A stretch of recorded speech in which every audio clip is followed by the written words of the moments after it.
Hello everyone! Sa araw na ito, gagawa tayo ng panibagong dessert. Ang ube leche flan. Una nating gagawin ito, ang ating sugar. Lagyan natin ng kunting water. Gawa muna tayo ng caramel. Buksan natin ang ating apoy.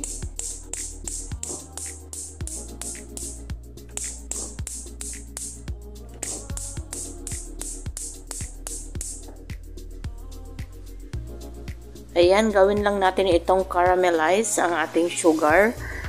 Yan, hintayin lang natin kumulo. Huwag nating haluin kasi pag hinalo natin yan, didikit sa ating utensil ang sugar. Kaya hayaan lang muna natin hanggang mag-caramel.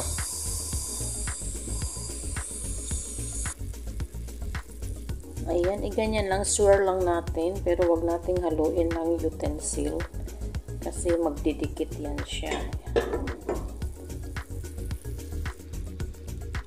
Ayan, pag ganito na siya, kailangan hinaan nyo ng apoy para hindi siya papait at hindi masusunog ang ating sugar. Ayan, continuous lang ang pagluto hanggang mag-caramel na ang kulay niya at mag-brown. Ayan, pag ganito ng kulay ng ating caramel, okay na siya. Isalin na natin sa ating Pyrex. Ayan, tanggalin na natin, patayin ang apoy para hindi siya papait. Ayan, tama na yan siya. Ayan, isalin natin siya dito sa ating Pyrex.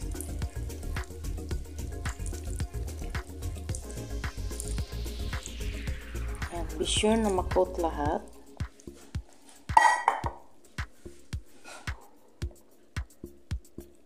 Ayan, ikot lang natin. Yan.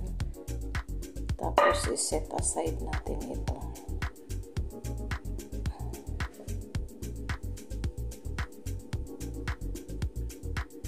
Yan, ingat lang kasi masyado itong mainit.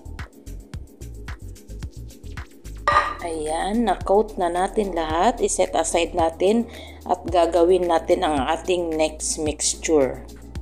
Ayan, dito sa ating pot, ilagay natin ang ating itlog.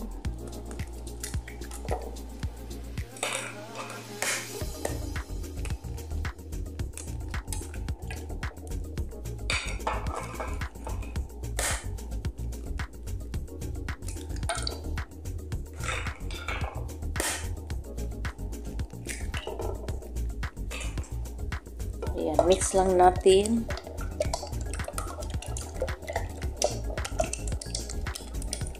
Pwede kayong gumamit ng puro egg yolk lang dito. Ayan. Ayan, pag na-mix na, ilagay natin ang ating 1 cup sugar. Pwede kayong gumamit ng condensed milk dito.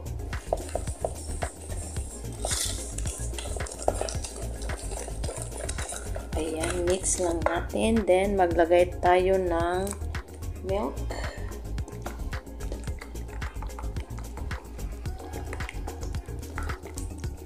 Bali 2 cup or 500 ml.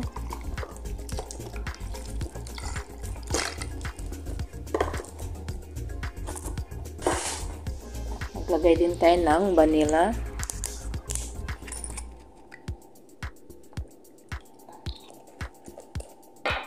Lagay natin ang ating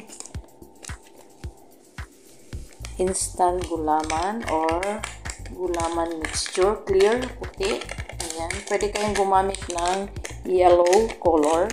Ang ginamit ko dito ay puti.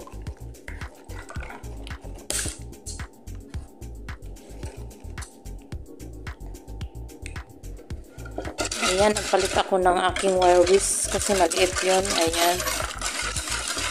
Ayan, kung gusto nyo titingkad ang kulay, lagyan natin ng yellow food color para lalong titingkad ang ating kulay. Ayan. Then, i-mix lang natin hanggang matunaw ang ating sugar saka ang ating egg. Ayan, pag ganito na okay na, isalang natin sa apoy. Ayan, sinalang na natin sa ating apoy. Huwag nating hayaan ang ating niluluto para hindi siya masunog. Yan, hindi na kailangan masyadong luto ito. Medyo mapakuluin lang.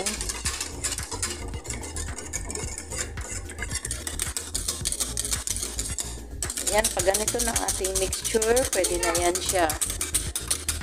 Ako. Ayan, ilipat na natin ang ating mixture dito.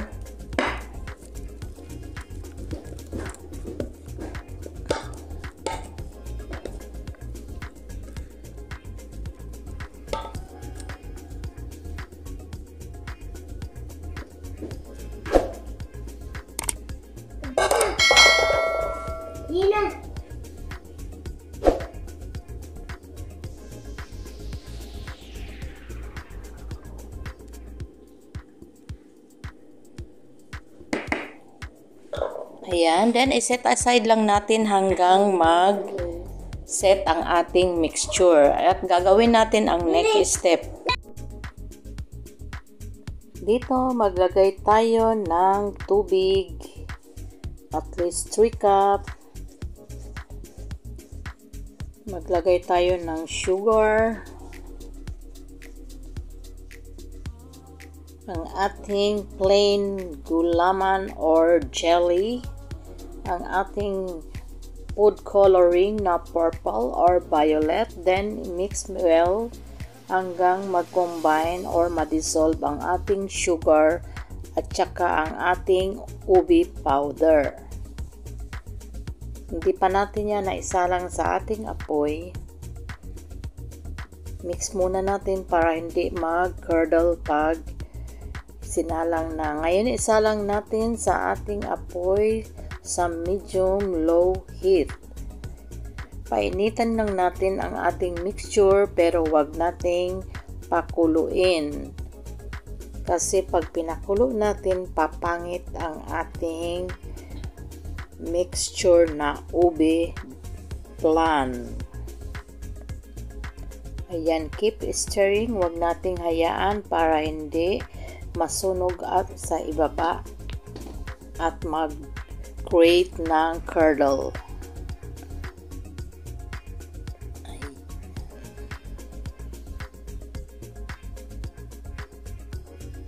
Pag medyo umuusok-usok na ang ating mixture, okay na po yan.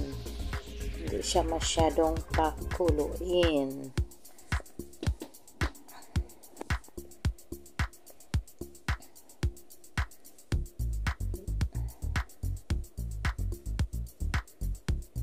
Sa mga hindi pa nakasubscribe sa ating channel, click the notification bell para ma-notify kayo sa ating mga newly uploaded video.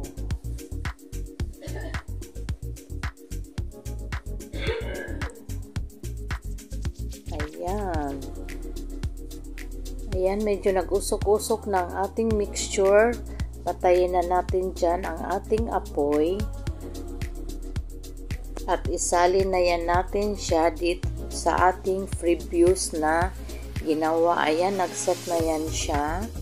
Ibuhos natin dahan-dahan with the help of spatula para hindi mabutas ang ating mixture. Ayan, ganyan. Tapos pagkatapos natin na ilagay, tanggalin natin ang mga bubbles sa taas para pag nag-set siya, makinis ang ating ube leche flan. Ayan, tanggalin lang natin yung mga bubbling. Ayan, madali lang yan siyang mag-set. Ayan, pag natanggal na natin yung mga bubbles sa itaas, ayan, lagyan natin yan siya ng cling film at ating ilagay sa ating chiller ng 4 hours or better na overnight. Ayan siya. Ayan, after 3 to 4 hours, ito nilagay ko ito overnight. Kasi masarap ito kainin pag malamig. Ayan, i-unmold natin siya. Ilagay natin, ilipat natin. Tinakpan ko yan ng cling wrap. i-ano lang natin dito sa kilid para mabilis natin siyang ma-unmold. Ayan. Tapos, yan, ilipat natin.